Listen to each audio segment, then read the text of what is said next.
Yes, people. Let's revise a beautiful regulation that is SEBI LODR Regulation 2015.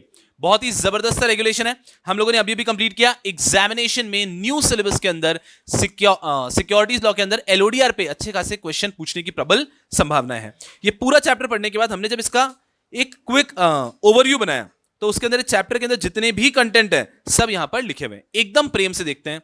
SEBI LODR regulation. Regulation wise अगर हम जाते हैं, regulation number 1 of this regulation SEBI listing obligations and disclosure requirement regulation 2015. इसका regulation number 1 बात करता है short title extend commencement. ये कहता है कि ये जो रेगुलेशन था ये इफेक्टिव हुआ है 1 दिसंबर. इसको नोटिफाई कर दिया गया था 2 सितंबर, लेकिन 1 दिसंबर 2015 से ये इफेक्टिव हुआ था. वंडरफुल. फिर आता है regulation number 2 which talks about definitions. Definitions की बात आता है regulation number 3 that talks about applicability. हम एप्लीकेबिलिटी के अंदर ही डेफिनेशन देखेंगे डेजिग्नेटेड सिक्योरिटी की. अगर हम बात करते हैं एप्लीकेबिलिटी की तो यहां पर हम introduction, regulation number 1 short title extend commencement, regulation number 2 definitions, इसमें डेफिनेशंस है कुछ. फिर आता है regulation number 3 applicability. Without wasting any time अगर मैं सीधा जाता हूं एप्लीकेबिलिटी पे, this is the applicability. Regulation number 3 applicability of LODR. LODR shall apply on every listed entity. Company नहीं बोलेंगे, अब आदत ही छोड़ देनी है. इस चैप्टर में जब भी वर्ड आएगा हम बोलेंगे listed entity. Every listed entity which is listed its designated securities on recognized stock exchange. किसी भी listed entity ने अगर अपने designated securities को list कराया है तो उसके ऊपर LODR अप्लाई हो जाएगा. Designated securities means what? Designated security means specified security listed on main board, IGP और SME. उसके बाद में नॉन कन्वर्टेबल सिक्योरिटीज, उसके बाद में Indian depository receipts, securitized debt instrument, security receipts, units issued by mutual fund, zero coupon, zero principal bond या instrument, and last is any other security notified by central government. These are all designated securities. हम एकदम प्रेम से बात करते हैं. हमने जब देखा LODR के बेर एक्ट में भी, तो LODR का बेर एक्ट भी इसी प्रकार से बना है कि उन्होंने एक एक टाइप की सिक्योरिटी के लिए एक एक चैप्टर बना दिया है कि अगर आपने स्पेसिफाइड सिक्योरिटी लिस्ट किया है तो आपके लिए चैप्टर नंबर 4, अगर आपने नॉन कन्वर्टेबल सिक्योरिटी लिस्ट किया है तो आपके लिए चैप्टर नंबर 5, अगर आपने इंडियन डिपॉजिटरी रिसीट लिस्ट किया है तो आपके लिए चैप्टर नंबर 6. इस प्रकार से उन्होंने पूरे के पूरे रेगुलेशन डिवाइड कर लिए, तो हमारे लिए बहुत ईजी हो जाता है. But at executive level we substantially have obligations of listed entity which have listed their specified security. हमारे लिए वही है सिलेबस में. नॉन कन्वर्टेबल सिक्योरिटीज का ओवरव्यू दे रखा है बट ज्यादा कुछ हमारे सिलेबस में नहीं है. चलो ठीक है, इजी पीजी ओवर. इसके बाद हम बात करते हैं स्पेसिफाइड सिक्योरिटी का मतलब क्या होता है. इक्विटी शेयर्स और convertible security. Specified security means equity shares और कन्वर्टेबल सिक्योरिटी. तो हमें जो यहां पे दिखता है स्पेसिफाइड सिक्योरिटी, इसका मतलब होता है इक्विटी शेयर्स और कन्वर्टेबल सिक्योरिटी. वंडरफुल. तो ये हो गया रेगुलेशन नंबर 3 एप्लीकेबिलिटी.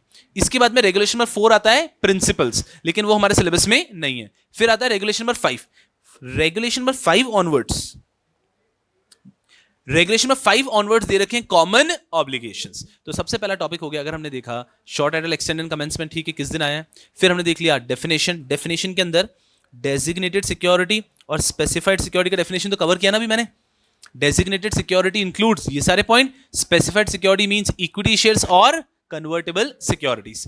इसके बाद में हमने एप्लीकेबिलिटी देखा. अब बात करते हैं नेक्स्ट टॉपिक कॉमन ऑब्लिगेशन. इसके अंदर ये पढ़ा रहे हैं common obligations of listed entity which have listed any security. आपने इक्विटी शेयर लिस्ट किया है, आपने कन्वर्टेबल किया है, नॉन कन्वर्टेबल किया, IDR किया है, आपने कोई भी सिक्योरिटी लिस्ट की है, ये जो चैप्टर 3 ऑफ LODR है ये आपके ऊपर अप्लाई होता है. Chapter 3 of LODR talks about common obligations. Common obligations of listed entity, भले आपने कोई भी सिक्योरिटी लिस्ट की हो. इसके रेगुलेशन नंबर रन करते हैं, रेगुलेशन नंबर 5 to 14. वंडरफुल. इसके अंदर हमने क्या क्या देखा था, क्या क्या चीजें कॉमन ऑब्लिगेशन में आती है. Compliance officer, every listed entity has to appoint a compliance officer for the following duties. 4 point भी हैं. उसके बाद में छोटू, then we'll be appointing a share transfer agent. We need to have a policy for maintenance of documents. ठीक है, कम से कम 2 category में डिवाइड करना होता है, हमने ये भी पढ़ा. Permanent and at least for 8 years. Wonderful. इसके बाद में इंटरमीडियरी से कोऑर्डिनेट करेंगे हम लोग, ये भी हमारी जिम्मेदारी है. जितनी भी फाइलिंग होगी कैसे होगी, इलेक्ट्रॉनिक. पेमेंट कैसा होगा, इलेक्ट्रॉनिक. कोई भी स्कीम वगैरह है तो उसको पहले सेबी से क्या लेना पड़ेगा, अप्रूवल.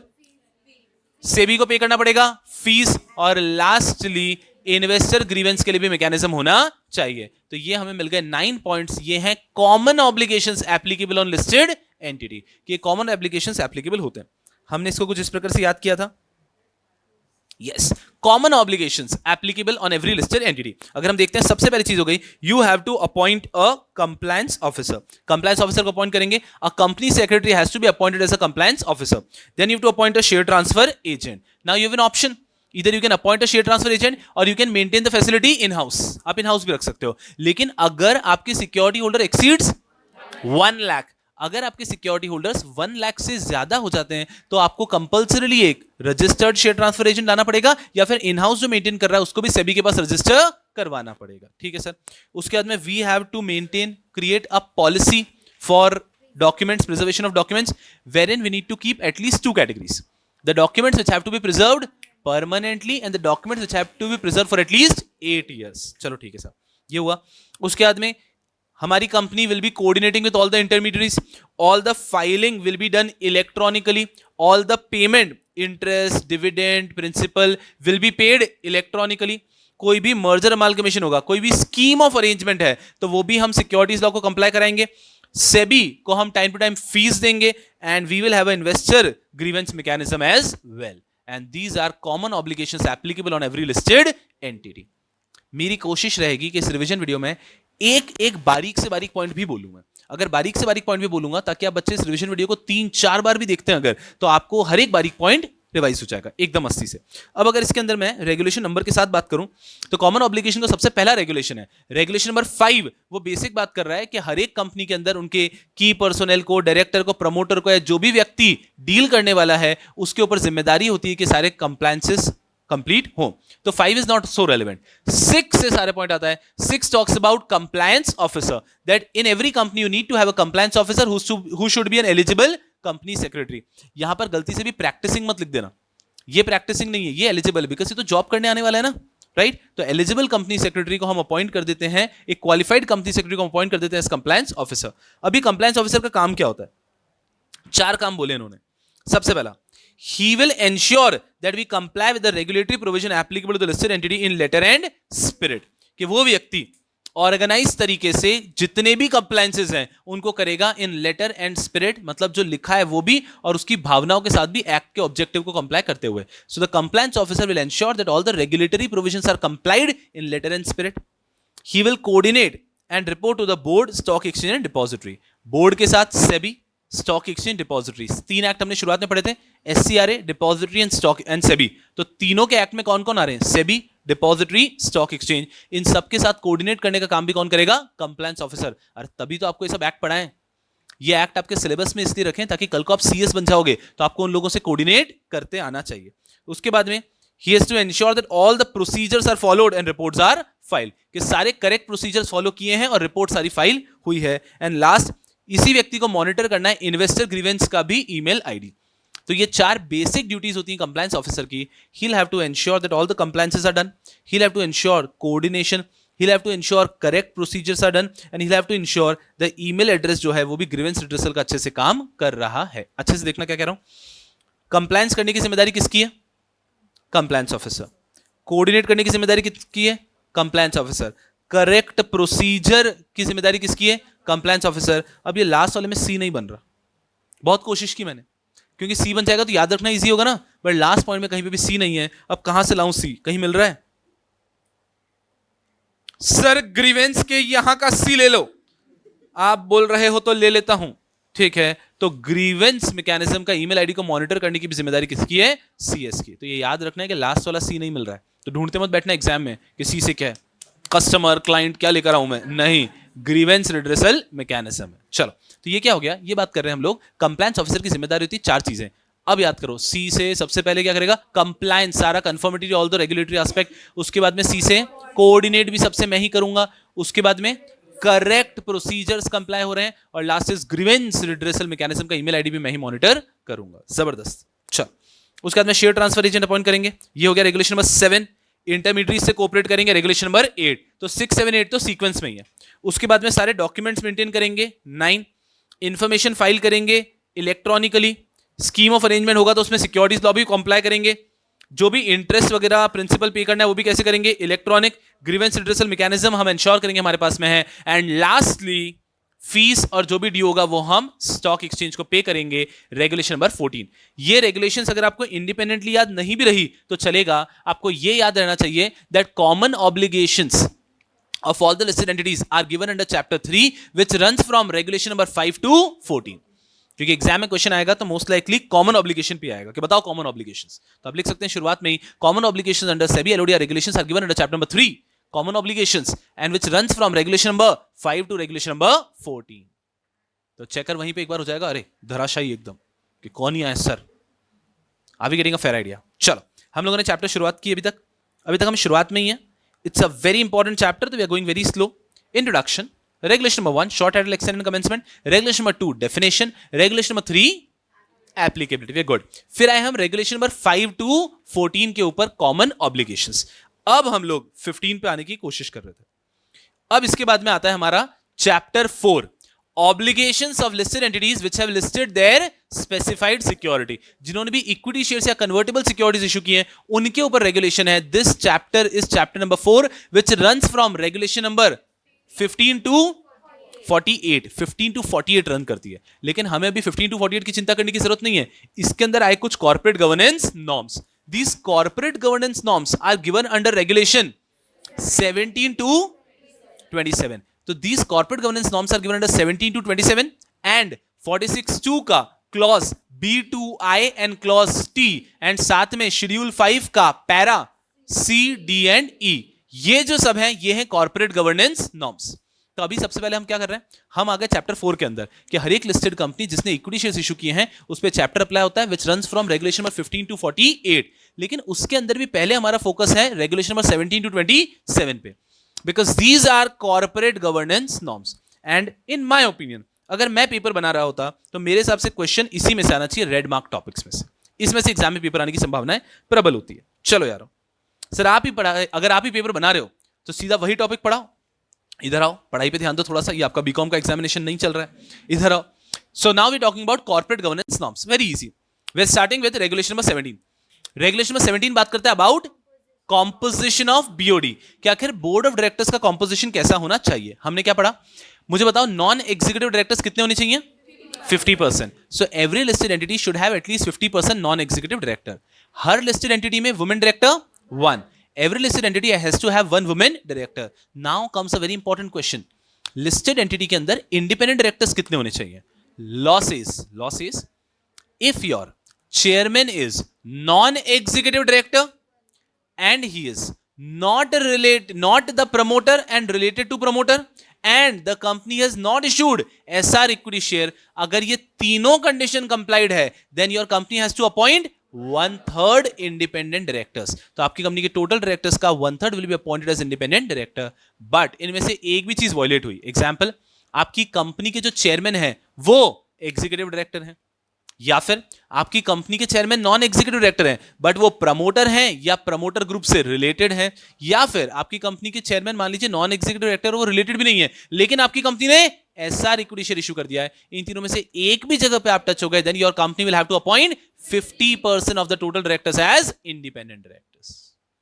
तो non executive 50%, one independent one women director, और उसके बाद में इंडिपेंडेंट डायरेक्टर कितने डिपेंड करता है, अगर ये तीनों कंडीशन कंप्लाइड है तो 1/3, अदरवाइज 50%। तीनों कंडीशन क्या है, the chairman has to be a non executive director, the chairman should not be a promoter nor related with any of the promoter group, and third is the company is not issued SR equity share, superior voting right वाले equity shares, तब आएगा 1/3, otherwise 50%। चलो ठीक है साहब। इसके बाद में आ जाता है नॉन एग्जीक्यूटिव डायरेक्टर की एज कितनी है, 75। सो एक लिस्टेड कंपनी के अंदर नॉन एग्जीक्यूटिव डायरेक्टर की एज अगर 75 से ज्यादा है तो you cannot appoint him. If at all you want to appoint him, you have to pass a special resolution. So in a listed company, non-executive director will automatically be removed at the age of 75. If you want to continue a non-executive director over the age of 75, you'll have to pass a special resolution. Okay, done, easy. उसके बाद में आता है board meeting, normal है। You have to, in a listed company, they have to conduct at least 4 board meeting in the year with maximum gap 120 days between 2 meetings. Easy है कि साल में 4 मैक्सिमम मीटिंग्स कर सकते हैं एंड 2 मीटिंग्स के अंदर मैक्सिमम गैप होगा 120 डेज का। लाइफ इज इजी, कोई परेशानी नहीं है, ठीक है सर। इसके बाद में आते हैं कुछ स्पेशल प्रोविजन, जैसे कि अगर आपकी कंपनी टॉप 1000 लिस्टेड एंटिटीज में आती है, then you will have to have minimum, top 2000 में जा रहे हो आप, 1 इंडिपेंडेंट वुमेन डायरेक्टर, सही है, 1/3 नहीं, 1 independent women director. If your company is one among the top 1000 listed entities based on market capitalization, India में जितनी भी लिस्टेड एंटिटीज हैं, मार्केट कैपिटलाइजेशन के बेस पे अगर आपकी कंपनी टॉप 1000 में आती है, तो you need to have 1 independent women director. हर लिस्टेड कंपनी में था 1 वुमेन डायरेक्टर, लेकिन अगर आप टॉप 1000 में आते हैं तो 1 इंडिपेंडेंट वुमेन डायरेक्टर. वंडरफुल.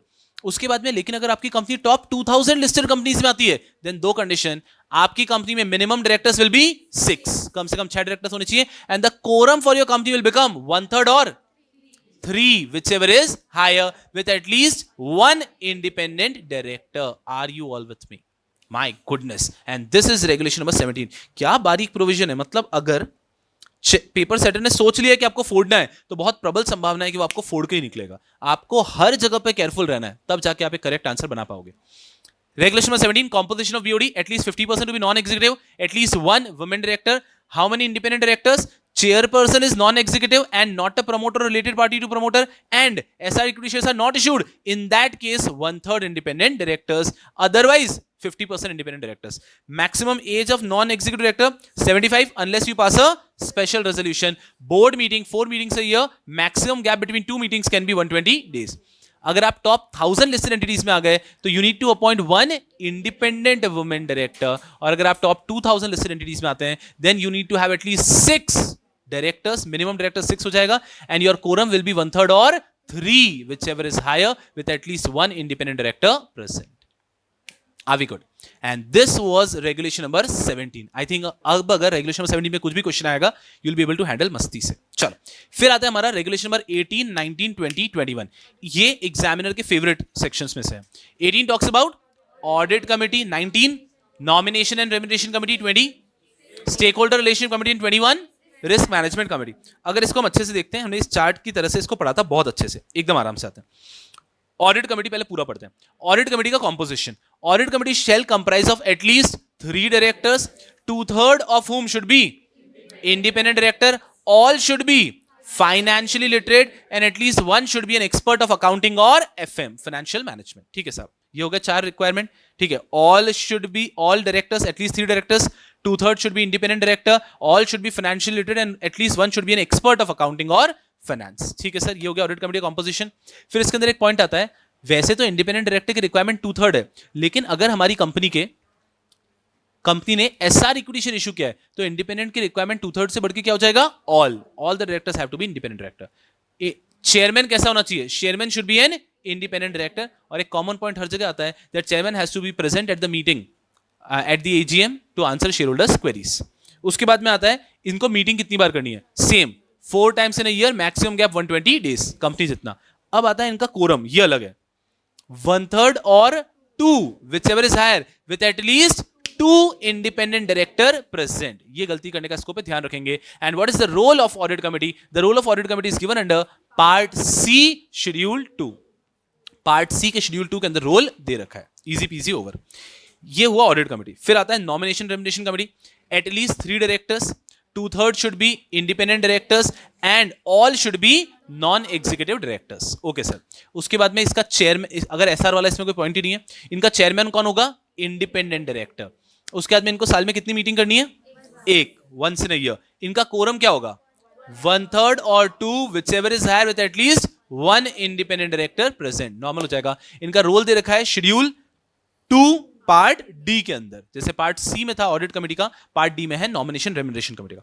फिर आता है हमारे सामने stake holder relationship committee. Minimum 3 directors, and simple कह दिया, at least 1 has to be an independent director.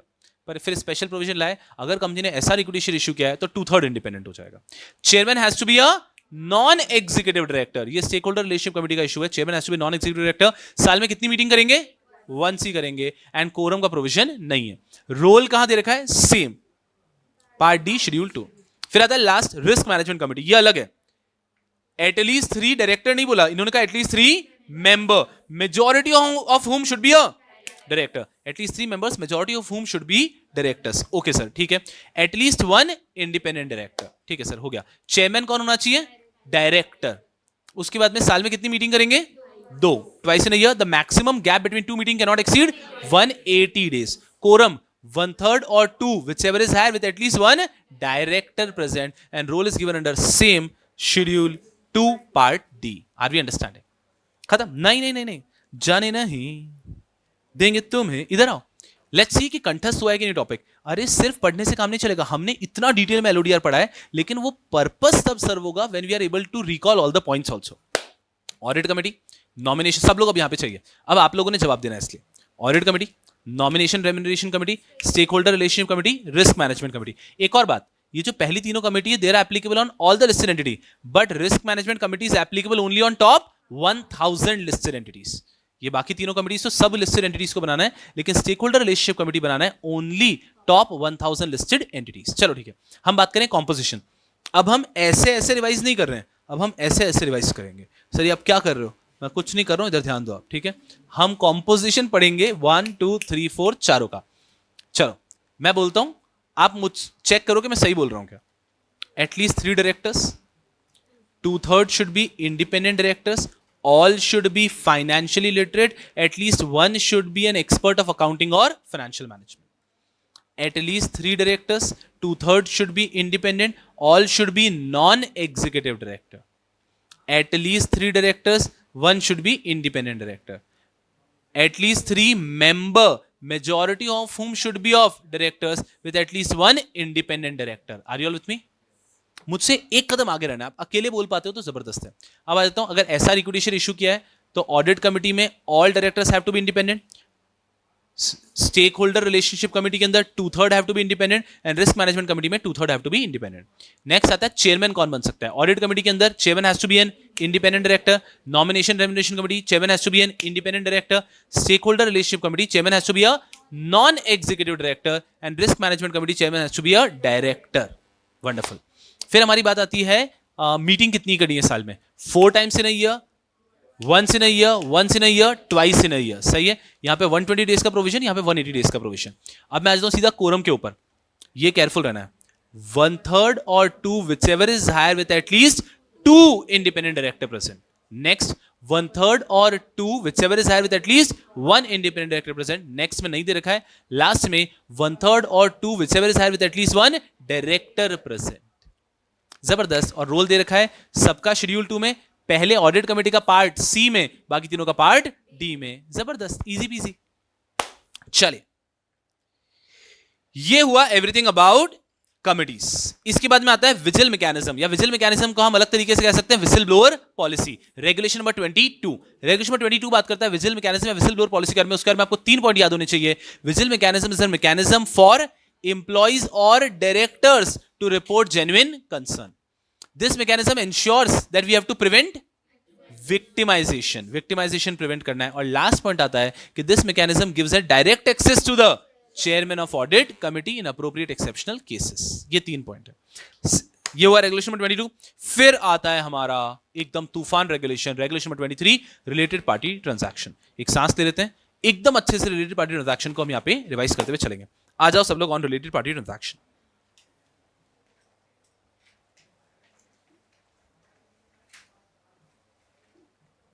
चलो जाने दो. मैं कहां गायब हो गया? यस, क्या कह रहे हो सर आप?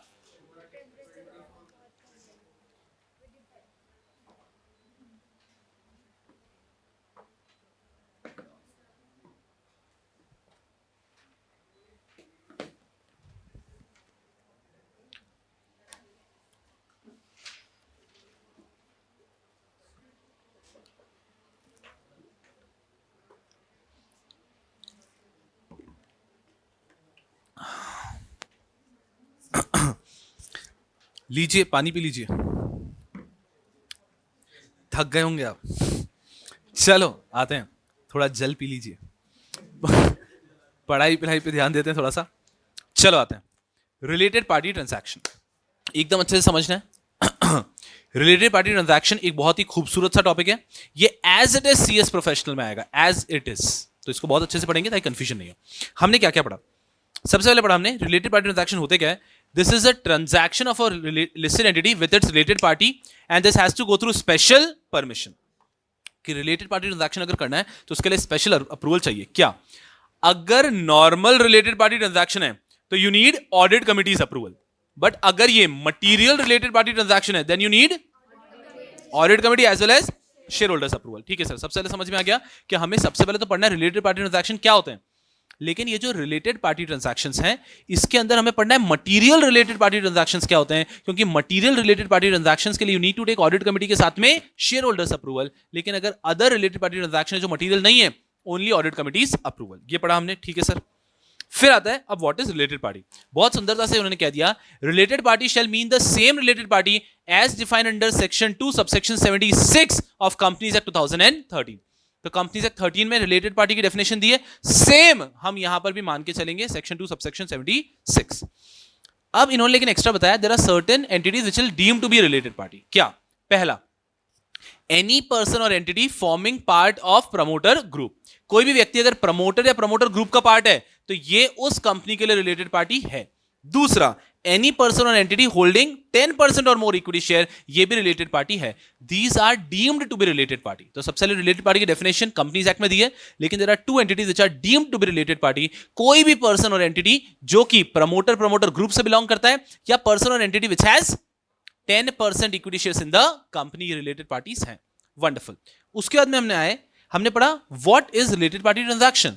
हमने ऐसे पढ़ा एनी लिस्टेड एंटिटी और it's subsidiary if is entering into any transaction with its related party or its subsidiary, this is a related party transaction. I repeat again, any listed entity or its subsidiary if is entering into a transaction with its related party or its subsidiary, this is a related party transaction. ये तो easy था। अगला point बहुत अच्छे से पढ़ा हमने, समझना अच्छे से। ये तो ठीक है, if any listed entity or its subsidiary is entering into any transaction with any person, any entity for the benefit of its related party, this is also a related party transaction. बाप एकदम। तो what is a related party transaction? दो point. पहला point, if a listed entity or its subsidiary is entering into a transaction with a listed entity or its with any related party or its subsidiary, this is a related party transaction. और साथ में second point, if a listed entity or its subsidiary is entering into a transaction with any third party for the benefit of its related party, then also it is a related party transaction. बहुत जबरदस्त। फिर वो आए, but there are certain transactions which are not related party transactions. What is not a related party transaction? उन्होंने exception में लिया। सबसे पहला, preferential issue is never a related party transaction. Next they said following items to all the share holders uniformly. अगर आप इन चारों में से कोई भी चीज कर रहे हो for all the share holders uniformly, then it is also not a related party transaction. जैसे कि डिविडेंड दे रहे हो सबको, सब डिविजन या कंसोलिडेशन कर रहे हो सबके साथ, राइट इशू बोनस इशू कर रहे हो सबके साथ, बायबैक कर रहे हो सबके साथ। अगर आप सब लोगों के साथ कर रहे हो तो ये भी रिलेटेड पार्टी ट्रांजैक्शन नहीं होगा। और लास्ट, अगर आप फिक्स डिपॉजिट एक्सेप्ट कर रहे हो by bank NBFC financial institution at a uniform price, uniform terms, मतलब जैसे अपन बाकियों के साथ करते हैं, मैं बैंक हूं, मैं फाइनेंशियल इंस्टीट्यूशन हूं, मैं डिपॉजिट एक्सेप्ट कर रहा हूं, लेकिन जैसे मैं बाकी लोगों से एक्सेप्ट करता हूं वैसे ही उन्हीं टर्म्स पे मैं मेरे रिलेटेड पार्टी से भी एक्सेप्ट कर रहा हूं, तो ये भी रिलेटेड पार्टी ट्रांजैक्शन में कवर नहीं होगा। ठीक है सर। इसके बाद में हम लोग आगे बढ़े और हमने पढ़ा कि कैसे चेक करें कि एक रिलेटेड पार्टी ट्रांजैक्शन मटेरियल है या नहीं है। वहां पर उन्होंने कह दिया कि बताओ मुझको कि related party transaction brand usage या रॉयल्टी से रिलेटेड है क्या? हाँ, then the bar will become of 5%। 5% का बार बन जाएगा, 5% ऑफ एनुअल कंसोलिडेटेड टर्नओवर। मतलब अगर जो कंपनी है उसका एनुअल कंसोलिडेटेड टर्नओवर का 5% से बड़ा ट्रांजैक्शन आप कर रहे हो विद रिस्पेक्ट टू रॉयल्टी या ब्रांड यूसेज, तो वो हो जाएगा material related party transaction.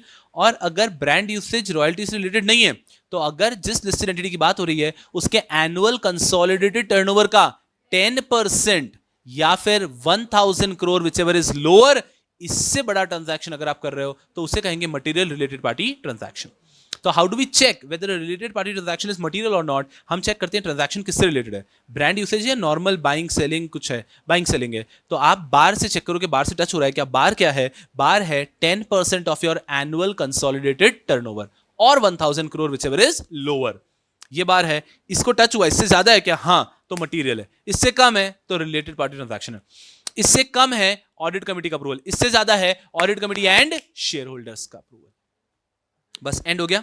Are there any related parties which are exempted? Yes, अगर कभी भी रिलेटेड पार्टी ट्रांजैक्शन हो रहा है between two government company exempted, holding company and its wholly owned subsidiary exempted, and between two wholly owned subsidiary of common holding company, तो ए limited holding है, इसकी दो होली ओन्ड सब्सिडरी है, वो आपस में कर रहे हैं तो भी एग्जेम्प्टेड, होली ओन्ड सब्सिडरी के साथ होल्डिंग कंपनी कर रहा है तो भी एग्जेम्प्टेड, और दो गवर्नमेंट कंपनीज कर रहे हैं तो भी exempted. And this is all about related party transaction that you need to know. अच्छे से अगर देखें तो रिलेटेड पार्टी ट्रांजैक्शन के बारे में आपको कहीं ना कहीं 5 पॉइंट्स पता होने चाहिए. अगर 5 पॉइंट्स पता है देन यू आर ग्रेट. क्या 5 पॉइंट्स है? सबसे पहला, क्या रिलेटेड पार्टी ट्रांजैक्शन के लिए स्पेशल अप्रूवल चाहिए? यस. अगर related party transaction material related party transaction है then you need audit committees approval and share holders approval. लेकिन अगर वो normal related party transaction then you need only audit committees approval. ठीक है. उसके बाद में सर रिलेटेड पार्टी होता क्या है? Related party is defined under section 2 subsection 76 of Companies Act, but there are two points which are deemed related party. Any person or entity which forms part of promoter or promoter group, or any person or entity which holds how much? 10% or more shares in the listed entity. ये तो deemed related party है. 2 सवाल हो गए. तीसरा सवाल, sir related party transaction क्या होता है? When any listed entity or its subsidiary is entering into a transaction with its related party or its subsidiary, that is a related party transaction. And surprisingly, second point, if any listed entity or its subsidiary is entering into any transaction for the benefit of its related party, that is also a related party transaction. But there are certain exemptions. These transactions are not related party transaction. What? Preferential issue. अगर हम uniformly कर रहे हैं अपने सारे share holders के साथ में, bonus issue, right issue, buyback, sub division consolidation, dividend, ये सब भी नहीं है. और लास्ट में अगर बैंकिंग इंस्टीट्यूशन या फाइनेंशियल इंस्टीट्यूशन है और वो फिक्स डिपॉजिट कलेक्ट कर रहा है बट सेम टर्म्स पे कलेक्ट कर रहा है रिलेटेड पार्टी से भी, तो ये भी रिलेटेड पार्टी ट्रांजैक्शन नहीं है. ये हुआ. इसके बाद में हम गए आगे कि सर लेकिन फोर्थ क्वेश्चन, मटीरियल है या नहीं ये कैसे चेक करेंगे? उसके लिए रूल आता है 10% का, लेकिन वो चेक करने पड़ेगा ट्रांजैक्शन कौन सा है. अगर आपका ट्रांजैक्शन ब्रांड यूसेज या रॉयल्टी का है तो 5% हो जाएगा. अदरवाइज 10% और 1000 crore whichever is lower, this is the bar. इससे बड़ा है तो मटीरियल, इससे छोटा है तो नॉर्मल. और लास्ट में क्वेश्चन आया कि कोई रिलेटेड पार्टी ट्रांजैक्शंस एग्जाम्प्ट है क्या? जी हाँ. Between two government companies exempt, holding company and wholly owned subsidiary exempt, two subsidiaries of common holding companies exempt, two wholly owned subsidiaries of common holding company exempt. And this is related party transaction under regulation number 23. अरे तूफान topic है, तूफान topic है, जबरदस्त. बहुत अच्छे से पढ़ना है. मेरा मानना है अगर रिलेटेड पार्टी ट्रांजैक्शन पे एग्जाम में क्वेश्चन आता है, 80% से ज्यादा बच्चे उसको आंसर ही नहीं कर पाएंगे, कर ही नहीं पाएंगे. ये सारे पॉइंट्स अगर अच्छे से दिलो दिमाग में बैठे हैं तो आप कर पाओगे. 5 सवाल पूछने होते हैं. क्या स्पेशल अप्रूवल चाहिए होता है? क्या रिलेटेड पार्टी क्या होता है? रिलेटेड पार्टी ट्रांजैक्शन क्या होता है? मटीरियल है ये कैसे चेक करेंगे? और क्या एग्जाम्पशन है? क्या रिलेटेड पार्टी, जैसे कि हम पहले देखते हैं अप्रूवल क्या चाहिए, फिर रिलेटेड पार्टी क्या होता है, रिलेटेड पार्टी ट्रांजैक्शन क्या होता है, रिलेटेड पार्टी ट्रांजैक्शन मटीरियल है कैसे चेक करेंगे, और लास्ट में एग्जाम्प्ट है क्या. ये 5 सवालों के अगर जवाब है वी आर सुपर सॉर्टेड. और सवाल तो एग्जाम में देंगे ना, सवाल थोड़ा ना याद करके जाना है आपको, बट ये सवाल आपसे कोई पूछ ले तो you should be able to answer these 5 areas.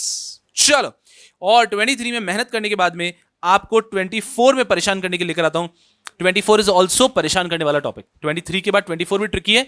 24 talks about corporate governance provision on subsidiaries. Corporate governance provision on subsidiaries, regulation number 24 of LODR. ये बहुत सुंदरता से कहता है 4 स्टेप, एकदम आराम से, 4 बूंदों वाला उजाला उजाला उजाला, ऐसे याद रखने की कोशिश करनी है हमको. 4 स्टेप्स है इसमें कि what are the corporate governance provision for its subsidiaries. ये लास्ट कॉर्पोरेट गवर्नेंस का प्रोविजन है. मतलब 24A तो साथ में फ्री है, इसके समझते हैं. इसके बाद में कुछ डिफिकल्ट नहीं है, तो बस ये आखिरी डिफिकल्ट प्रोविजन है, दिलो दिमाग से समझना है. Corporate governance provision for its subsidiaries. सबसे पहला point, identify your material subsidiary. Material subsidiary identify करने के लिए रूल इज रूल ऑफ 20%. अगर आपका कंसोलिडेटेड इनकम या नेटवर्थ का 20% किसी एक ही सब्सिडरी का कंट्रीब्यूशन है तो वो सब्सिडरी आपकी मटीरियल सब्सिडरी है. आपकी कंसोलिडेटेड इनकम का 20% एक ही सब्सिडरी कंट्रीब्यूट कर रही है, वो सब्सिडरी आपकी मटीरियल सब्सिडरी. आपके कंसोलिडेटेड नेटवर्थ का 20% नेटवर्थ एक ही सब्सिडरी का कंट्रीब्यूशन है तो वो आपकी मटीरियल सब्सिडरी. तो स्टेप 1 कहता है identify your material unlisted subsidiary and then one of your independent director should act as director in that unlisted material unlisted subsidiary. ये प्रोविजन क्यों बनाना पड़ा? आपकी कंपनी तो लिस्टेड है लेकिन आपकी सब्सिडरीज तो अनलिस्टेड है, उनके ऊपर भी कुछ एडिशनल कंप्लायंसेस लाएंगे. तो सबसे पहले आइडेंटिफाई करना है मटीरियल सब्सिडरी, और जो मटीरियल अनलिस्टेड सब्सिडरी है हमारा independent director should be acting as a director there. उसके बाद के 3 पॉइंट है, ये सारी सब्सिडरी पे मटेरियल हो या नहीं हो। देन आफ्टर आपको 3 पॉइंट्स का ध्यान रखना है। जो आपकी सारी अनलिस्टेड सब्सिडरीज हैं, they should submit their financial statements to your audit committee so that your audit committee can analyse them. Next, उनके जो भी बोर्ड मीटिंग हुए उसके मिनट्स आना चाहिए, जो आपकी बोर्ड मीटिंग में भी डिस्कस किया जाएगा। और लास्ट, उन्होंने एक पूरे साल में जितने भी सिग्निफिकेंट ट्रांजैक्शंस किए वो भी उनको सबमिट करने हैं। सर सिग्निफिकेंट ट्रांजैक्शन कैसे चेक करेंगे? With the rule of 10%। क्या अगर वो उन्होंने कोई असेट बाय किया है, क्या वो उनके टोटल असेट का 10% है? असेट, लायबिलिटी, रेवेन्यू, एक्सपेंस, ये बार है, इसके 10% तक अगर ट्रांजैक्शन हो रहा है तो वो सिग्निफिकेंट ट्रांजैक्शन है। 10% या उससे ज्यादा ट्रांजैक्शन हो रहा है तो सिग्निफिकेंट ट्रांजैक्शन है, उससे कम हो रहा है तो सिग्निफिकेंट नहीं है। I would repeat it again, focus here.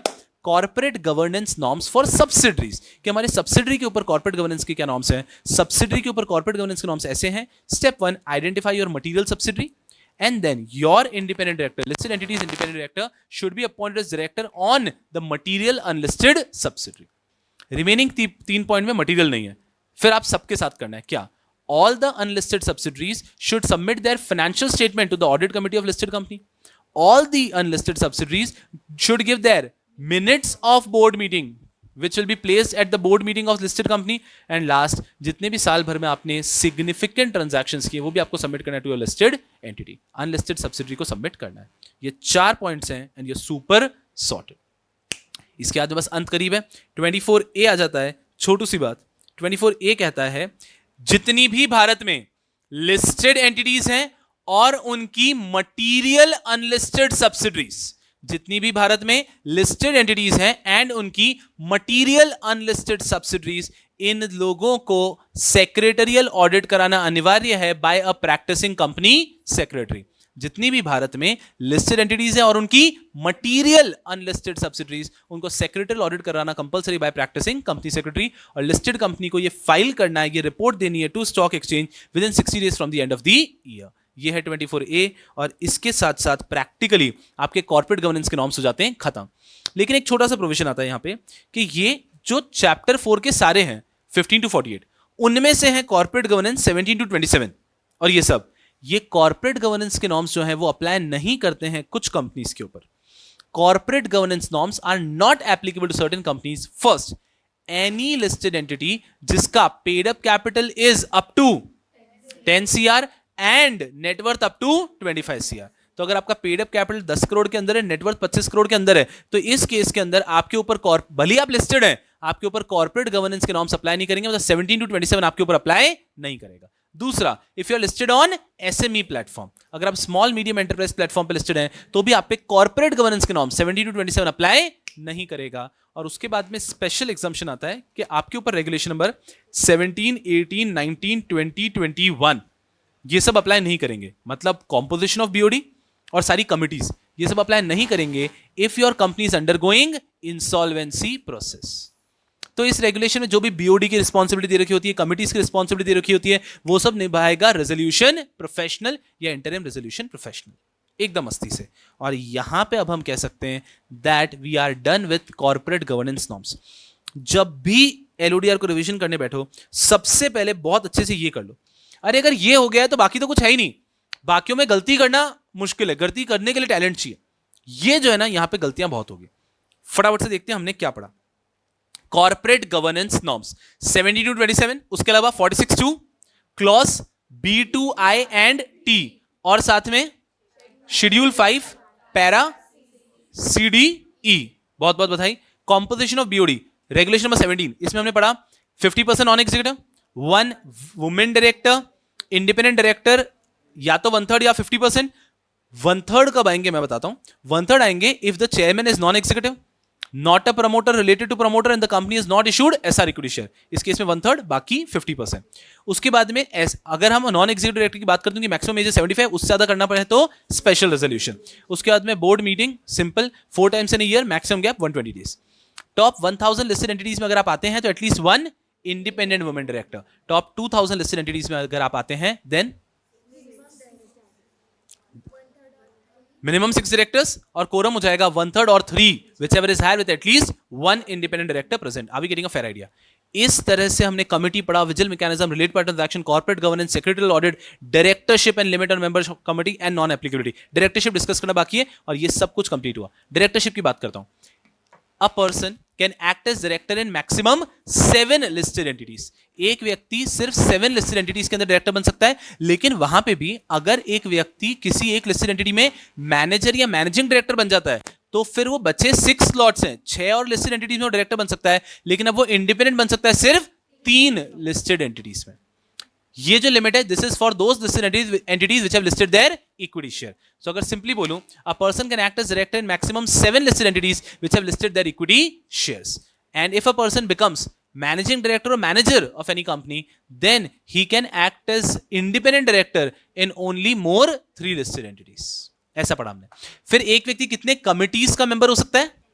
10। उनमें से कितने कमिटीज का वो चेयरमैन हो सकता है? 5। ये जो 10 और 5 का रूल है, ये कैलकुलेट करते समय 2 पॉइंट का ध्यान रखना है।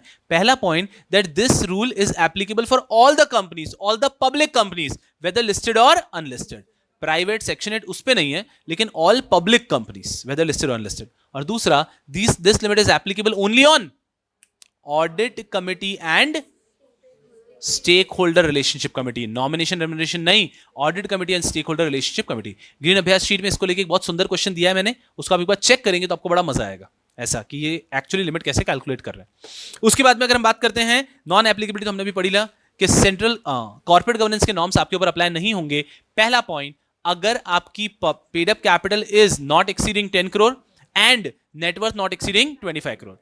Second point, if you listed on SME platform, नहीं होगा। एंड थर्ड, रेगुलेशन नंबर 17 से लेकर 21 तक आपके ऊपर अप्लाई नहीं होंगे अगर आपकी company is undergoing insolvency process. टिंग टिंग टिंग, ये अच्छे से कर लिया तो गलती करने का कोई स्कोप ही नहीं है। और हमने रिवीजन में एक एक पॉइंट डिस्कस कर लिया, एक एक बारीक से बारीक पॉइंट भी। तो अगर ये सब भी आपके दिमाग में बैठा है, you will be able to answer any possible question.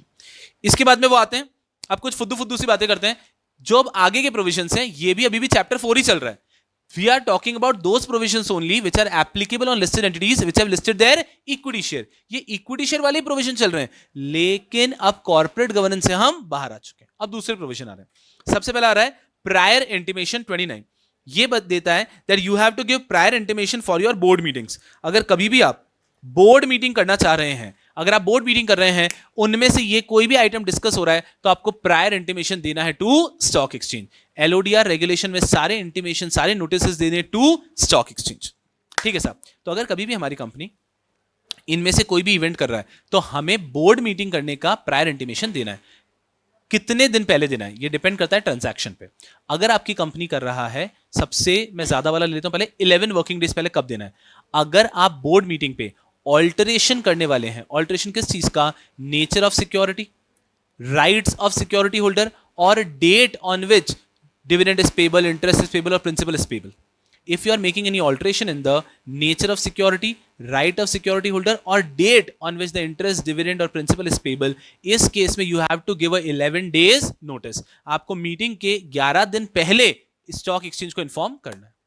दूसरी चीज, अगर आप अपने बोर्ड मीटिंग में डिस्कस कर रहे हैं फाइनेंशियल रिजल्ट, तो आपको 5 वर्किंग डेज पहले इन्फॉर्म करना है। और अगर आप बोर्ड मीटिंग में डिस्कस कर रहे हैं voluntary delisting, buyback, fund raising,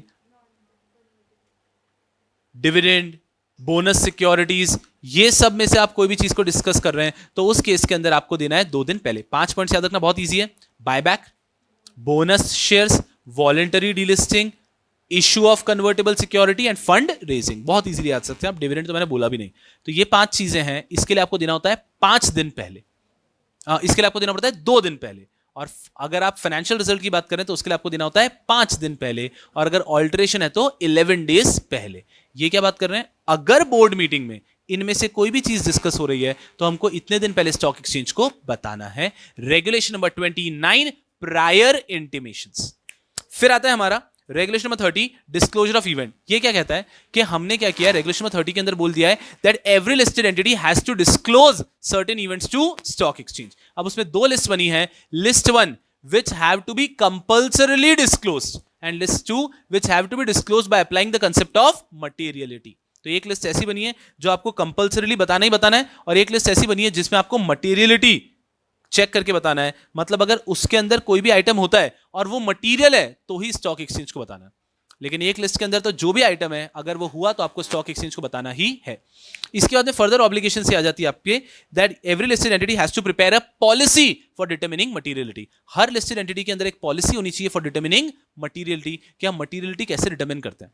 उसके बाद में you'll have to appoint some key personnel who will have the obligation कि उनको मटीरियलिटी चेक करनी होगी। This policy has to be approved by BOD and disclosed on website. एक बार वापस देखता हूं, रेगुलेशन नंबर 30 बात करता है information and events which have to be disclosed to stock exchange. Regulation number 30 बात करता है information and events which have to be disclosed to stock exchange. This particular regulation says, अगर कभी भी this particular regulation says, अगर कभी भी एक listed entity है, focus here very carefully, अगर कभी भी एक listed entity है, वो list A के कोई भी पॉइंट है जिसके अंदर अगर कुछ भी हुआ तो वो आपको इन्फॉर्म करना ही है without applying the concept of materiality. हुआ बताओ। लिस्ट बी, उसमें उन्होंने बहुत सारे इवेंट दे रखे हैं, ये तभी बताना है if at all these items are material, तो ये आपको बताना है by applying the concept of materiality. Sir ये मटेरियलिटी क्या तो पॉलिसी बनाना पड़ेगा? Yes. So next point comes every listed entity has to make a policy for determining materiality. This policy has to be approved by board of directors and to be published on website. ये disclosure का हो गया, ये ठीक है। एक important provision इसके बाद आता है, there are certain items which every listed company has to inform within 30 minutes from the completion of board meeting. जैसे ही बोर्ड मीटिंग हुई उसके 30 मिनट्स के अंदर आपको कुछ चीजें बतानी है। अब ये जो ऊपर वाले पॉइंट थे वही वापस ले लेते हैं। फाइनेंशियल रिजल्ट, उसके बाद में bonus issue, delisting, buyback, fund raising, तो ये पॉइंट सारे इजीली आ जाते हैं। इनमें से अगर आप कुछ भी कर रहे हैं, डिविडेंड, कैंसिलेशन ऑफ डिविडेंड, इनमें से कुछ भी कर रहे हैं तो बोर्ड मीटिंग एंड होने के 30 मिनट्स के अंदर आपको स्टॉक एक्सचेंज को इन्फॉर्म करना है। इसके बाद में एक छोटा सा प्रोविजन आता है, regulation number 44 talking about general share holders meeting and voting. It is applicable only on top 100 listed entities. It says Bharat में जो भी टॉप 100 लिस्टेड एंटिटीज है, नॉर्मली लोगों को ईयर एंड के 6 मंथ्स के अंदर जनरल मीटिंग करनी होती है, यहां पर वो कहते हैं कि ईयर एंड से 5 मंथ्स के अंदर। So the top 100 listed entities in India have to conduct general meeting within 5 months from the end of the year. 1 second, जब ये टॉप 100 लिस्टेड एंटिटीज अपनी जनरल मीटिंग करेंगे, they will have one way live webcast feature. One way live webcast का feature होना चाहिए। And third, सारे share holders को e voting का ऑप्शन होना चाहिए। This is applicable on top 100 listed entities. इसके बाद में आते हैं हम पॉलिसीज। आप देखें ग्रीन अभ्यास शीट, तो उसमें इसका भी एक क्वेश्चन है कि what are the policies which are mandatory for listed entity. एक लिस्टेड कंपनी के ऊपर क्या क्या पॉलिसीज कंपलसरी है। इनमें से 6 याद रखना इजी है, 3 याद रखने में मेहनत है। तो हम देखते हैं 6 याद रखना कौन सा इजी है। सबसे पहले policy for preservation of documents, easy, regulation number 9 में दे रखा है, जो हमने कॉमन ऑब्लिगेशन में पढ़ा था, policy of preservation of document. फिर है regulation number 16 determination of material subsidiary, हमने 23 में पढ़ा था कि कैसे मटेरियल सब्सिडी को डिटरमिन करते हैं हम लोग 20% रूल से, ताकि हम क्या कर सकें, हम इनके ऊपर एडिशनल डिस्क्लोजर रख सकें रिलेटेड पार्टी ट्रांजैक्शन में। तो फिर मटेरियल सब्सिडी फॉर हम मटेरियल सब्सिडी के ऊपर हमारा एक डायरेक्टर अपॉइंट कर सके रादर। तो ये हो गया हमारा सबसे पहले preservation of document, second determination of material subsidy, third code of conduct. इसको इस प्रकार से पढ़ना है, हमारे बीओडी जो रेगुलेशन 17 में हमने बनाए उन पे और सीनियर मैनेजमेंट के लिए we need a code of conduct. उसके बाद में आता है हमारा regulation number 22 whistle blowing policy या फिर विजिल मैकेनिज्म। उसके बाद में आता है 23 में policy for related party transaction and policy for material related party transaction, audit committee and share holders approval. उसके बाद में आता है last regulation number 30 policy for determination of materiality for events and information. ये जो हमने पढ़ा एकदम आराम से, ये जो 6 हैं ये याद रखना फिर भी इजी है। इस चैप्टर का प्रॉब्लम क्या है, चैप्टर बहुत लेंथी है, मतलब हर एक चीज में ऐसा है कि ये भी ध्यान रखना है, ये भी ध्यान रखना है, ये भी ध्यान रखना है। तो बहुत अच्छे से साथ में बने रहो, क्योंकि इतने बारीक पॉइंट्स हैं, अगर रिवीजन में एक एक पॉइंट कवर कर लिया तो it will be like a boon for you guys. तो अच्छे से समझो, इस चीज को हमने बहुत आवर्स में कवर किया and we are trying to compress it in a single hour. Focus here. Policy कौन कौन सी बनानी है? Policy for determination of preservation of books हो गया, determination of books, policy for preservation of books. फिर हम लोग आते हैं उसके बाद में 17 पे आ जाऊं मैं सीधा, तो कोड ऑफ कंडक्ट की बात कर लेता हूं। उसके बाद में अगर मैं subsidiary, material subsidiary, related party transaction, तो उसके अंदर भी मेरी पॉलिसी है। उसके बाद में इवेंट्स एंड इन्फॉर्मेशन डिस्क्लोज करना है, उसकी भी पॉलिसी है। और 22 के अंदर विजिल मैकेनिज्म की भी पॉलिसी है। तो अगर हम शुरू से भी शुरू करें तो हम देखें कॉमन ऑब्लिगेशन से एक आया, उसके बाद में 17 से एक आया, फिर 18 से 21 कमिटी है, फिर 22 से एक आया, 23 से एक आया, 24 से एक आया और 30 से एक आया। उसके बाद जितने पढ़े सबसे एक एक पॉलिसी आई रही है। तो बहुत इजीली ये 6 याद रख सकते हैं। प्रॉब्लम इन तीनों को याद रखने का है, लेकिन अगर मेहनत की तो याद रह जाएगा। Policy for board diversity policy, dividend distribution policy, and last case risk management policy. Dividend distribution policy is also applicable only for top 1000 listed entities. ये हमने देखा ना आज, टॉप 1000 लिस्टेड एंटिटीज के ऊपर एप्लीकेबल होता है हमारा डिविडेंड डिस्ट्रीब्यूशन पॉलिसी. ये हुई हमारी सारी पॉलिसीज. अगर हम बात करते हैं पॉलिसीज के बाद में, अब ये चैप्टर एक अलग मोड लेता है. वेरी केयरफुली अंडरस्टैंड, एकदम स्लो डाउन. यहां पर हम बात करते हैं कुछ कंप्लायंसेस की. Now there are various compliances. There are one-time compliances, quarterly compliances, half-yearly compliances and yearly compliances. Then comes event-based compliances. Event-based को छोड़ के मैं अगर इन periodic compliance की बात करूं, पूरी क्लास का फोकस यहां पे. ये पूरा ईयर है. ईयर अप्रैल में शुरू हो जाता है. अप्रैल में जून, जुलाई अगस्त सितंबर, अक्टूबर नवंबर दिसंबर, जनवरी फरवरी मार्च. इजी. सबसे पहले आते हैं कुछ वन टाइम कंप्लायंसेस. जैसे ही आपकी कंपनी लिस्टेड कंपनी बनेगी, आपको कुछ चीजों का ध्यान रखना है. You have to appoint a compliance officer, you have to appoint a share transfer agent, then you have to make a policy for preservation of documents. सही है. One time policies, one time obligations. उसके बाद में कुछ आते हैं आपके quarterly, जो आपको हर क्वार्टर एंड के अंदर करना ही करना है. Quarterly compliances every 3 months and every quarter and में आपको करना है. इसमें 4 इंपॉर्टेंट वाले हैं. मुझे बताओ कौन से. Compliance report, share holding pattern, investor grievance report, and last is financial report, financial statement. एकदम आराम से. ये 4 चीजें सबसे इंपॉर्टेंट है. सबसे पहले हो गया हमारा compliance report, share holding pattern, investor grievance का रिपोर्ट और फाइनेंशियल रिजल्ट. अभी क्या कह रहे हैं, आपको सबसे पहले कंप्लायंस रिपोर्ट. आपने कॉर्पोरेट गवर्नेंस के प्रोविजन क्वार्टर में अच्छे से फॉलो किए या नहीं किए, इसका एक कंप्लायंस रिपोर्ट देना है with in 21 days. Share holding pattern, इस पूरे क्वार्टर का शेयर होल्डिंग पैटर्न क्या रहा है क्वार्टर एंड में, यह भी आपको देना है विद इन 21 डेज. इस पूरे क्वार्टर में इन्वेस्टर ग्रीवेंसेस का रिपोर्ट क्या रहा है, कितने इन्वेस्टर ग्रीवेंसेस शुरुआत में पेंडिंग थे, कितने इन्वेस्टर ग्रीवेंसेस क्वार्टर में आए हैं, कितने इन्वेस्टर ग्रीवेंसेस इस क्वार्टर में हमने सॉल्व कर दिए और कितने बचे हैं, इसका रिपोर्ट देना है with in 21 days. Financial result आपको देना है विद इन 45 डेज, बिकॉज ये बनाने में भी तो टाइम लगेगा. तो फाइनेंशियल रिजल्ट देना है विद इन 45 डेज. ये सबसे इंपॉर्टेंट हो गया. इसके बाद में 2 और आ जाते हैं यहां पे. आपको देना है statement of deviation and variation and your, एक और रिपोर्ट देना होता है मॉनिटरिंग एजेंसी रिपोर्ट. ये monitoring agency report has to be given also within 45 days from the end of the quarter. And statement deviation variation के अंदर कुछ timeline याद नहीं रखनी है, सिंपली आपको देना है ये जो लास्ट के 2 रिपोर्ट हो गए, monitoring agency report and statement of deviation variation, ये आपको तभी देना है, ये रिपोर्ट आपको तभी देना है अगर आपने कोई फंड्स रेज किया और उसका यूटिलाइजेशन अभी तक चल रहा है. ये हो गए क्वार्टरली के 6 पॉइंट्स. फिर आता है हमारा हाफ ईयरली. हाफ ईयरली सबको इजी लगता है.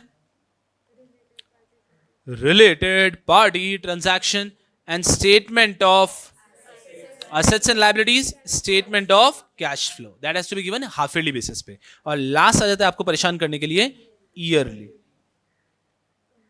Yearly compliances. ईयरली कंप्लायंस में सबसे पहले दो compliance certificate relating to share transfer agent, but this has to be signed by compliance officer and a representative of share transfer agent, and this has to be signed by a practicing company secretary.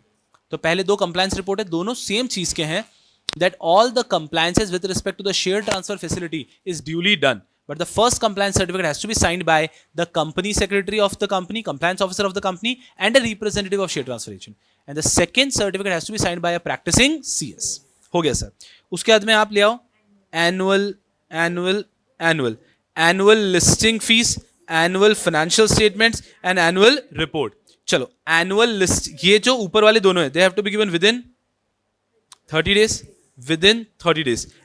जो आपकी listing fees है, that also has to be given within 30 days. Financial statement 30 days में दे सकते हैं, 45 days में भी दे सकते हैं क्या, नहीं, आखिरी क्वार्टर है within 60 days. And annual report का प्रोविजन ही अलग है, एनुअल रिपोर्ट की एक कॉपी आपको देनी है सिक्योरिटी होल्डर्स को भी, और एनुअल रिपोर्ट में अगर कोई चेंज है तो वो भी नोटिफाई करना है। सिक्योरिटी होल्डर्स को कॉपी कब देंगे आप? एजीएम के नोटिस के पहले, कि जब सिक्योरिटी होल्डर्स को एजीएम का नोटिस देंगे तो वैसे ये भी देंगे, तो एजीएम के 21 दिन पहले। एनुअल रिपोर्ट स्टॉक एक्सचेंज को कब देंगे? जब पब्लिक को डिस्पैच कर रहे हैं, जब सिक्योरिटी होल्डर्स को हम एनुअल रिपोर्ट भेजने वाले हैं एजीएम के 21 डेज पहले, उसके पहले हम देंगे सिक्योरिटी होल्डर्स को। और चेंज अगर कभी भी हो गया तो हम उसको इन्फॉर्म कर देंगे with in 48 hours from the completion of AGM.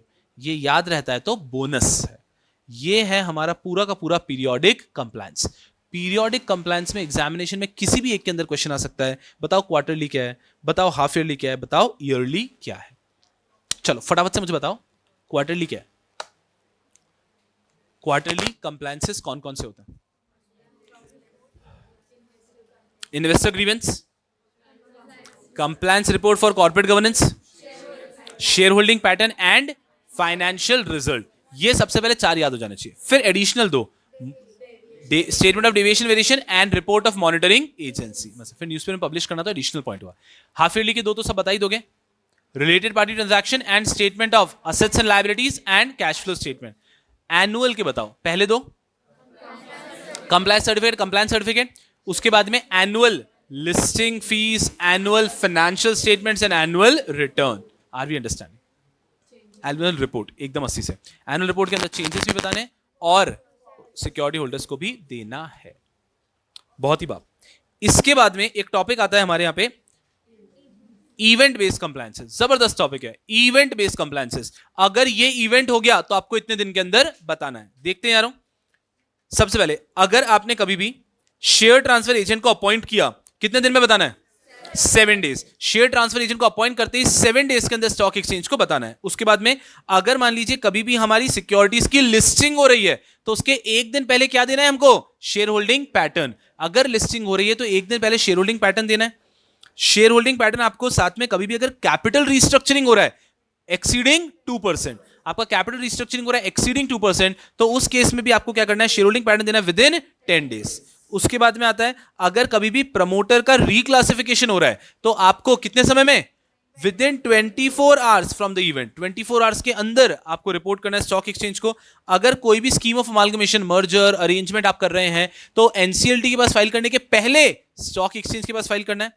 Issue of certificate, कभी भी अगर आप नया शेयर सर्टिफिकेट इशू कर रहे हो कितने दिन में बताना है? Within 30 days. अगर किसी व्यक्ति का शेयर सर्टिफिकेट खो गया है, वो आपके पास आया, उसने आपको बताया, आपको कितने दिन में बताना है? With in 2 days. अगर आप किसी का भी ट्रांसफर डीड को रजिस्टर कर रहे हो तो आपको ये भी स्टॉक एक्सचेंज को बताना है within 15 days from the date of such receipt. और लास्ट में अगर किसी का ट्रांसमिशन रिक्वेस्ट आता है तो वो भी बताना है विद इन 7 डेज। चलो अगर कभी रिकॉर्ड डेट आ रहा है राइट इशू का तो कितने दिन पहले बताना है? 3 डेज इन एडवांस। और अगर रिकॉर्डेड आ रहा है for any other purpose than 7 days in advance. और इसके बाद में एक लास्ट पॉइंट आता है कि हमें एक प्रॉपर फंक्शनल वेबसाइट अपलोड करनी है और उसमें कोई भी इंफॉर्मेशन चेंज हुई तो 2 दिन के अंदर वो इंफॉर्मेशन वेबसाइट पे भी चेंज हो जानी चाहिए। These are event based disclosure. और इसके बाद में आता है हमारे कंपनी का ये वाला कंप्लायंस। हमारे नोट्स में मॉड्यूल में टॉप 500, 1000, 2000 दे रखा है। 500 में तो अब कुछ बचता ही नहीं है, हमने 100 को भी ले लिया है। टॉप 100 कंपनीज पे क्या एडिशनल रिक्वायरमेंट है जो हमने पढ़ा? उनको जनरल मीटिंग करनी पड़ती है within 5 months from the end of the year. उनकी जनरल मीटिंग का क्या होना चाहिए? 1 वे लाइव वेबकास्ट रहना चाहिए और हर एक शेयर होल्डर को मिलना चाहिए ई वोटिंग ऑप्शन। टॉप 500 पे कुछ भी नहीं है। टॉप 1000 के ऊपर 4 रिक्वायरमेंट है, 2 तो हमने पढ़ी हुई है। Top 1000 listed entities in India need to have 1 independent director. Top 1000 listed companies in India need to have risk management committee. और जो 2 नया पढ़ा था वो ये था, टॉप 1000 कंपनीज का होना चाहिए डिविडेंड डिस्ट्रीब्यूशन पॉलिसी एंड उनको डायरेक्टर एंड ऑफिसर इंश्योरेंस करवाना है उनके इंडिपेंडेंट डायरेक्टर्स पे भी। और लास्ट आता है आपका टॉप 2000 कंपनीज के ऊपर, ये आपको ऑलरेडी पता है, minimum directors have to be 6 and the quorum becomes 1/3 और 3 whichever is higher or at least 1 independent director present. टिंग टिंग टिडिंग। और इसके बाद में हम लोग लास्ट पे पहुंच जाते हैं। This is chapter number 5। ये क्या है? ये कुछ भी नहीं है। अगर एक एंटिटी अपनी नॉन कन्वर्टेबल सिक्योरिटीज को लिस्ट करती है, कोई भी एंटिटी अगर नॉन कन्वर्टेबल सिक्योरिटीज को लिस्ट करती है तो नॉन कन्वर्टेबल सिक्योरिटी को लिस्ट करने पे क्या रिक्वायरमेंट आती है? दे रखा है चैप्टर नंबर 5 में, विच runs from regulation number 49 to 62, but ये हमें डिटेल में नहीं दिया, इसका सिर्फ हमको क्या दे दिया, एक रफ आइडिया। तो इसमें उन्होंने क्या दिया है कि अगर कोई भी ऐसी कंपनी जिसने इक्विटी शेयर्स नहीं लिस्ट कराया लेकिन नॉन कन्वर्टेबल सिक्योरिटी लिस्ट कराई है, वो भी अगर बोर्ड मीटिंग कर रही है, जिस बोर्ड मीटिंग पे वो क्या कर रही है, alteration in the nature or right of the security, alteration in the date on which the interest or principal or dividend will be paid, या फिर वो क्या कर रहे हैं, फंड रेजिंग कर रहे हैं, या फिर वो फाइनेंशियल रिजल्ट डिस्क्लोज कर रहे हैं, इनमें से कोई भी चीज कर रही है अगर एक कंपनी जिसने नॉन कन्वर्टेबल सिक्योरिटी लिस्ट की अपने बोर्ड मीटिंग पे, तो इस बोर्ड मीटिंग के बारे में 2 days इन एडवांस उनको स्टॉक एक्सचेंज को बताना है। नेक्स्ट चीज कहता है, अगर कोई कंपनी जिसने अपनी नॉन कन्वर्टेबल सिक्योरिटी लिस्ट की है वो अपना एजीएम कर रही है या ईजीएम कर रही है या नॉन कन्वर्टेबल सिक्योरिटीज की मीटिंग कर रही है, तो भी उसको स्टॉक एक्सचेंज को बताना है not later than the date of commencement of dispatch of notice. मतलब जब आप पब्लिक अपने शेयर होल्डर को नोटिस भेज रहे हो उसके पहले स्टॉक एक्सचेंज को बता देना है। फिर आता है आपका quarterly financial statements and annual financial statement. Same जैसे नॉर्मल कंपनी को भी क्वार्टरली फाइनेंशियल स्टेटमेंट्स 45 डेज के अंदर देने from the end of the quarter, वैसे ही एक कंपनी जिसने नॉन कन्वर्टेबल सिक्योरिटी लिस्ट की है उसको भी क्वार्टरली फाइनेंशियल स्टेटमेंट देने with in 45 days from the end of the quarter, उनको भी एनुअल फाइनेंशियल स्टेटमेंट देने with in 60 days from the end of the quarter. Similar. फिर आता है एक एडिशनल पॉइंट कि ये जो फाइनेंशियल स्टेटमेंट्स आप दे रहे हो स्टॉक एक्सचेंज को, इसके साथ में फाइनेंशियल स्टेटमेंट आपको अपने डिबेंचर ट्रस्टी को भी देने। उसके बाद में डिस्क्लोजर ऑफ सिक्योरिटी कवर, जो भी आपका सिक्योरिटी कवर है, जैसे कि आपने डिबेंचर्स इशू किए 100 करोड़ के और आपने 80 करोड़ का फैक्ट्री दिया एज अ सिक्योरिटी, तो ये सिक्योरिटी कवर हो गया 80%। आपने 100 करोड़ के डिबेंचर्स इशू किए और 150 करोड़ की फैक्ट्री दी है, this is security cover of 150%। तो ये जो सिक्योरिटी कवर आपका जितना भी, ये भी आपको डिस्क्लोज करना है half yearly, quarterly, year to date basis पे। क्रेडिट रेटिंग ऑब्टेन करनी है आपको वंस इन अ ईयर। और लास्ट आता है आपका जब भी पेमेंट की ड्यू डेट आई है, अब ये नॉन कन्वर्टेबल सिक्योरिटी है तो इस पे इंटरेस्ट, प्रेफरेंस, डिविडेंड ये सब पे करना पड़ेगा। तो ये जो आपकी पेमेंट की डेट आई है उसके एक दिन के अंदर आपको एक सर्टिफिकेट देना है that payment has been made. ये सर्टिफिकेट देना है स्टॉक एक्सचेंज को कि एक दिन में हमने पेमेंट कर दिया है। And this is all about LODR। LODR is a vast chapter. इसका क्विक रिविजन ऑल्सो टुक अस 1 hour से थोड़ा मिनट और ज्यादा। So the quick revision also took us more than 1 hour. So the chapter is huge, but the good thing is कि इस quick revision में we were able to cover everything. मतलब हमने एक बारीक से बारीक पॉइंट भी इसमें कवर किया। तो अगर आप एक क्विक रिविजन देखते हैं आपको सब कुछ याद आ जाएगा जो जो चीज हमने पढ़ी थी, and this would sincerely be helpful. तो ये रिविजन was a little ऐसा 1 घंटे ज्यादा लगा, लेकिन हमने एक एक बारीक पॉइंट कवर किया। एक बार देखते हैं फटाफट से, हाँ एक एक चीज में नहीं जाऊंगा, टेंशन मत लो, लेकिन अब हमें एक बार क्विकली जरूर देखना है कि क्या क्या चीज हमने देखी, घबराओ मत। चलो जरा, हमने बात की थी LODR, listing obligation disclosure requirement regulation 2015। हमने शुरू किया था कि पहले लिस्टिंग अग्रीमेंट्स हुआ करते थे विद स्टॉक एक्सचेंज, वो हटा के स्टॉक एक्सचेंज के ऊपर एक कंपनी की जो जो ऑब्लिगेशन होती है वो सब उन्होंने एक ही रेगुलेशन में लिख दी है। तो LODR में जितनी भी रिपोर्टिंग है, जितने भी नोटिस है, जितने भी इन्फॉर्मेशन देनी हो, किसको देना है, स्टॉक एक्सचेंज को, लिस्टेड एंटिटी को। रेगुलेशन नंबर 1 बात करता है short title extend and commencement, easy. 1 दिसंबर से ये इफेक्टिव हुआ है और 2 सितंबर 2015 से ये आया था। डेफिनेशन में हमने डेफिनेशंस देखी। Applicability, when a listed entity is has listed its specified, नहीं कौन सा, designated security on recognised stock exchange, तब इसे कहा जाता है हम, तब इसके ऊपर LODR अप्लाई हो जाता है। तो LODR is applicable on every listed entity which have listed their designated security on recognised stock exchange. फिर डेजिग्नेटेड सिक्योरिटी की डेफिनेशन देखते हैं 3। इसके बाद में हम अगर आगे देखते हैं 4 हमारे सिलेबस में नहीं है, जो प्रिंसिपल्स की बात करता है।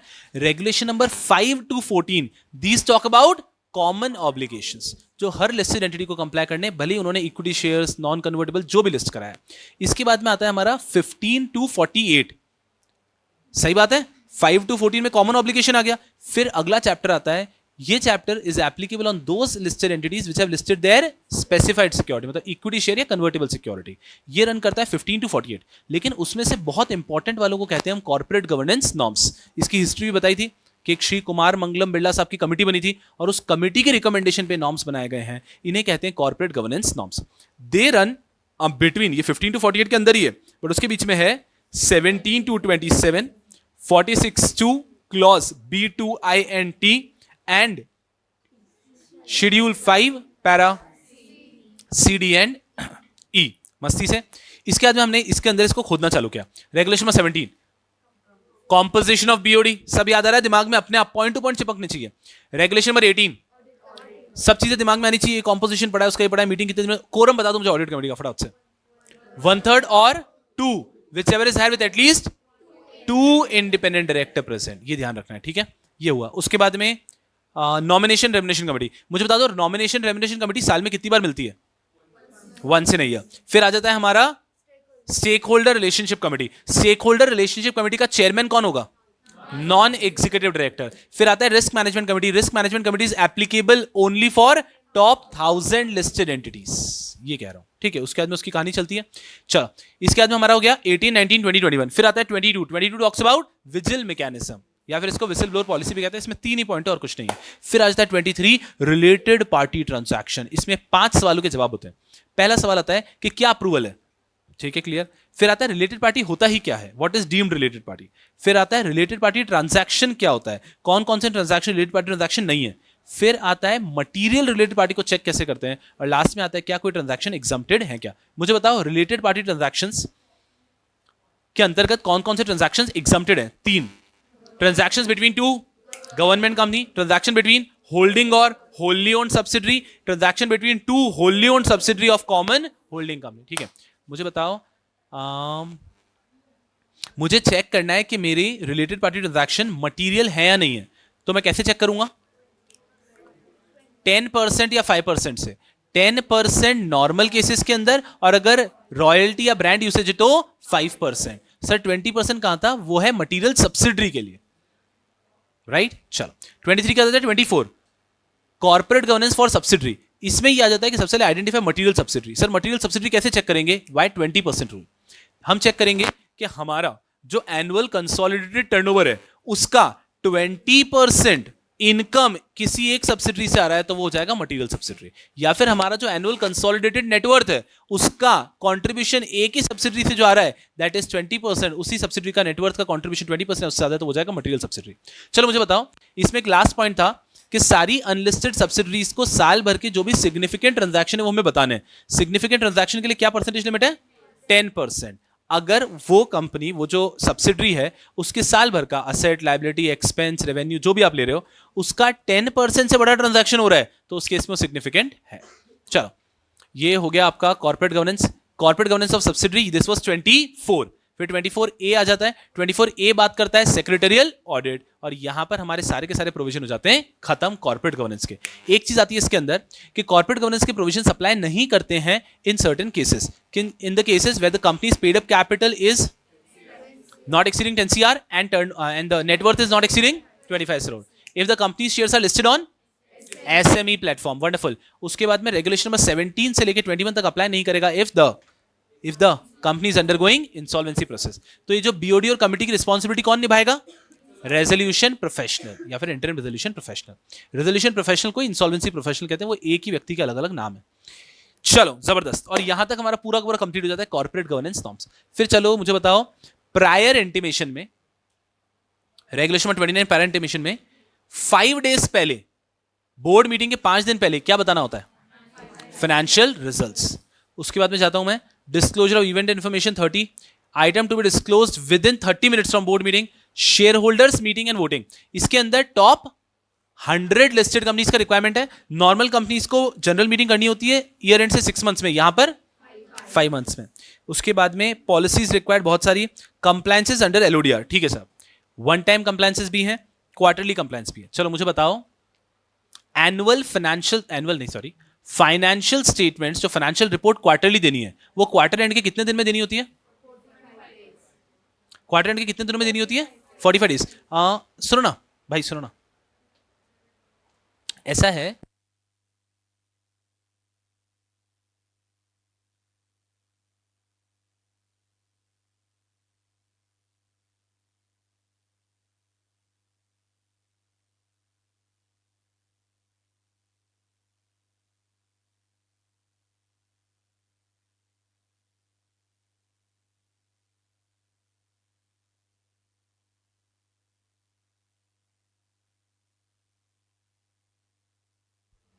चलो आज एक और डिस्कवरी की हमने कि सलीम सर के पास एक ऐसी चाबी है जिससे ताले खुलते सारे हैं।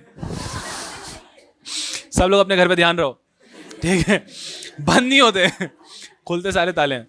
चलो तो उनकी कुंडली में पुलिस वाले रहेंगे यार। चलो आते हैं हम लोग, यस, हाँ, अरे मैं आपसे सवाल पूछ रहा था कि फाइनेंशियल रिजल्ट्स जो ये क्वार्टरली देने होते हैं, ये क्वार्टर एंड के कितने दिन में देने होते हैं? 45 डेज। चलो ठीक है। और मुझे बता दो, ये जो रिपोर्ट फ्रॉम मॉनिटरिंग एजेंसी आती है वो भी 45 डेज, और ये जो हमें इन्वेस्टर ग्रीवेंस का रिपोर्ट देना है वो 21 डेज। ठीक है, वेरी गुड। हाफ ईयरली के अंदर हमें देना होता है statement of assets and liability and statement of cash flow. उसके बाद में ईयरली में फीस जो हमें भरनी होती है स्टॉक एक्सचेंज को, वो ईयर एंड से कितने दिन में? 30 डेज के अंदर। हमें जो ये कंप्लायंस सर्टिफिकेट देना है, ये कितने दिन में? 30 डेज में। जो एनुअल फाइनेंशियल स्टेटमेंट जाता है वो 60 डेज में जाता है। ठीक है, चलो गुड। उसके बाद में अगर हम बात करते हैं इवेंट बेस्ड डिस्क्लोजर के अंदर, चलो रिकॉर्ड डेट अगर हम कर रहे हैं अबाउट राइट इशू, तो कितने दिन पहले बताना है? 3 वर्किंग डेज। और रिकॉर्ड डेट है अदरवाइज तो 7 वर्किंग डेज। चलो शेयर सर्टिफिकेट खो गए, लॉस्ट शेयर सर्टिफिकेट है, विद इन 2 डेज। चलो शेयर ट्रांसफर एजेंट को अपॉइंट किया, विद इन 7 डेज। हमारी कंपनी के सिक्योरिटीज पहली बार लिस्ट हो रहे हैं, शेयर होल्डिंग पैटर्न देना है 1 डे प्रायर। हमारा कॉर्पोरेट रिस्ट्रक्चरिंग हो रहा है, कैपिटल रिस्ट्रक्चरिंग हो रहा है मोर देन 2%। अरे क्या देना है 10 डेज में? Share holding pattern. Share holding pattern has to be given within 10 days. ठीक है, चलो अच्छे से ध्यान रखो। उसके बाद में regulation applicable for type top 100, 500, 1000, 2000। 2000 तो दो ही कंडीशंस हैं। 2000 लिस्टेड एंटिटीज जो है टॉप, उनके ऊपर कंडीशन आ जाती है 6 वाली और 1/3 और 3 वाली। ये तो मजा नहीं है। जो टॉप 100 है उन पे आ जाता है 6 की जगह 5 मंथ्स। टॉप 1000 लिस्टेड एंटिटीज जो हैं उनके ऊपर 4 एडिशनल कंप्लायंसेस आते हैं। वो 4 एडिशनल कंप्लायंसेस क्या है? सबसे पहला इंडिपेंडेंट विमेन डायरेक्टर, कह रहे हो, डन। दूसरा रिस्क मैनेजमेंट कमेटी, डन। तीसरा पॉलिसी कौन सा आता है? Dividend distribution policy. और लास्ट डीएनओ इंश्योरेंस। आप लोग स्मार्ट हो चुके हो and I think we are nicely done with LODR. You guys will be able to handle all the questions of LODR provided you've studied nicely and you've gone through this revision. Are we good here? Thank you so much for your nice patience. We'll stop here.